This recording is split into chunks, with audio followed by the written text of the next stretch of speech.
नमस्कार दोस्तों, यह साखी एक सत्संगी भाई ने सेवा के दौरान संगत को सुनाई थी। जैसे कि हम जानते हैं कि जब भी हम सेवा करने जाते हैं या सेवा करनी शुरू करते हैं तो उससे पहले मालिक का ध्यान किया जाता है, उसकी याद में बैठा जाता है। सभी संगत से विनती की जाती है कि कृपया 5 मिनट मालिक की याद में बैठे, नाम सिमरन करें और उसके बाद ही सेवा शुरू होगी। तो ऐसे ही सेवा लगी हुई थी। उस जत्थे का जो सेवादार था उसने यह साखी सभी संगत को सुनाई थी, वह मैं आपसे साझा करता हूँ। उन्होंने कहा था, जैसे कि हम पर कोई दुख की घड़ी आ जाती है, कोई मुसीबत की घड़ी हम पर आ जाती है, हम परेशान हो जाते हैं, चिंता में पड़ जाते हैं कि अब क्या होगा।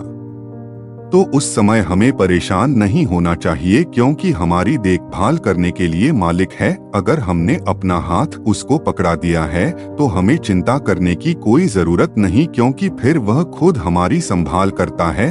अगर हमें नामदान मिल गया है, गुरु की कृपा से हमें नाम बख्शीश हो गई है, तो फिर हमें किसी बात का डर नहीं होना चाहिए, क्योंकि हमारे सतगुरु हमारे बाबा जी हर पल हमारे साथ हैं। और जिस पर गुरु का हाथ होता है उस पर कोई मुसीबत नहीं आ सकती, क्योंकि सतगुरु नाम दान के समय उस अभिलाषी जीव की जिम्मेवारी ले लेते हैं और उस पर कोई मुसीबत नहीं आने देते, उसे हर मुश्किल से निकाल देते हैं। हम में से जिनको भी नाम दान मिल गया है वह बहुत ही भागों वाले हैं, क्योंकि पूरा गुरु मिलना बहुत ही मुश्किल है। हम ऐसे गुरु की तलाश नहीं कर सकते, वह तो उसकी ही कृपा है, मालिक की ही कृपा है कि हमें उससे मिला दे, हमारा हाथ उसके हाथ में दे दे। अब जब हमें नामदान मिल जाता है तो एक तरह से हमने संत मत में, रूहानियत में अपना दाखिला करवा लिया है।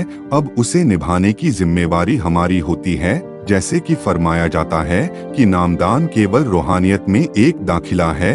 अगर हम नाम सिमरन की कमाई करेंगे, मालिक की भजन बंदगी करेंगे तो हम इससे पार हो जाएंगे, हमारा पार उतारा हो जाएगा, हमारा आना जाना खत्म हो जाएगा, हम इस भवसागर से पार हो जाएंगे। अगर नहीं की तो हम यही भटकते रहेंगे, बार बार आना पड़ेगा।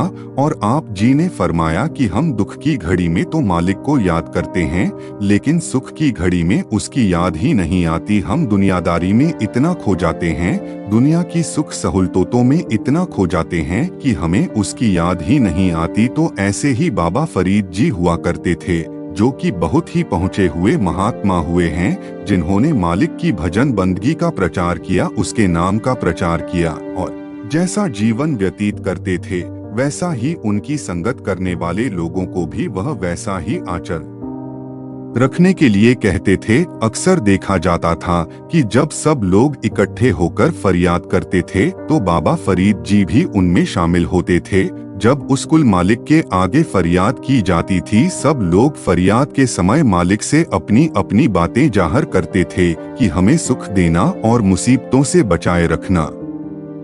बाबा फरीद जी फरियाद में यह कहते थे कि हे मालिक, मुझे दुख देना। और जब दूसरे लोग यह बात सुनते थे तो वह बाबा फरीद जी से कहते थे कि यह आप क्या कह रहे हैं, हम सभी उस खुदा के आगे सुख की फरियाद कर रहे हैं, आप दुख मांग रहे हैं, यह क्या बात हुई।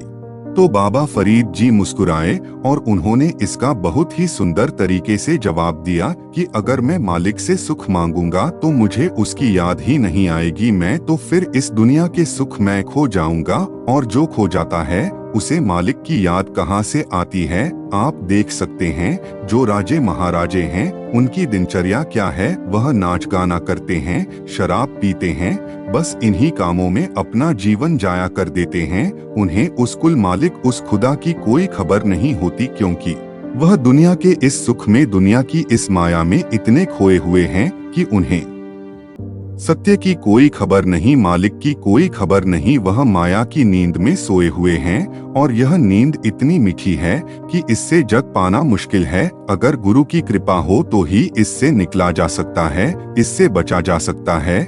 और दूसरी तरफ देखें, जिन्हें दुख होता है, जिन्हें दुख रहता है, वह हर पल उस मालिक को याद करते रहते हैं कि हमें बख्श लो, हम पर रहम करो। वह मालिक से हर पल एक तरह से जुड़ जाते हैं, क्योंकि उससे जुड़ने का कारण वह दुख ही है। अगर दुख नहीं होता तो उन्हें उस खुदा की कोई याद नहीं आनी थी। अब दुख है तो उसकी याद आ रही है। ऐसे ही अगर दुख होगा तो हम उससे जुड़े रहेंगे, उसकी याद हमें आती रहेगी।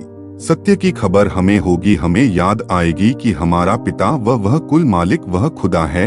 यह संसार तो उसकी एक रचना है, एकमात्र सत्य वही है जो इसे चला रहा है।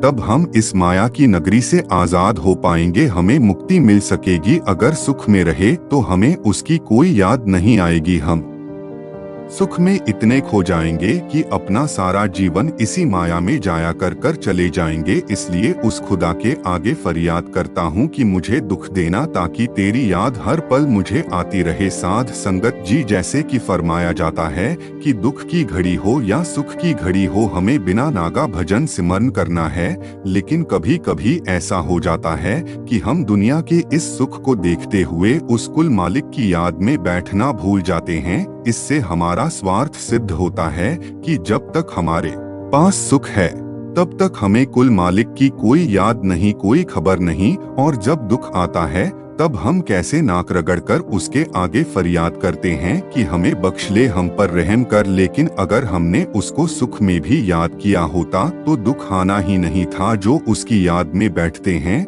उन्हें सुख दुख से कोई फर्क नहीं पड़ता, चाहे कोई भी स्थिति हो जाए, वह इन सब बातों से ऊपर उठ जाते हैं। वह पूर्ण संत महात्मा कहलाते हैं। इसलिए हमें भी नाम की कमाई में लगना है, शब्द की कमाई में लगना है, ताकि हम भी उस अवस्था को प्राप्त कर सकें जब हमें दुख सुख से कोई भी अंतर ना पड़ सके। साध संगत जी, ऐसी ही और साखियां सुनने के लिए चैनल को सब्सक्राइब कर लीजिए, ताकि आपको हर नई साखी मिलती रहे।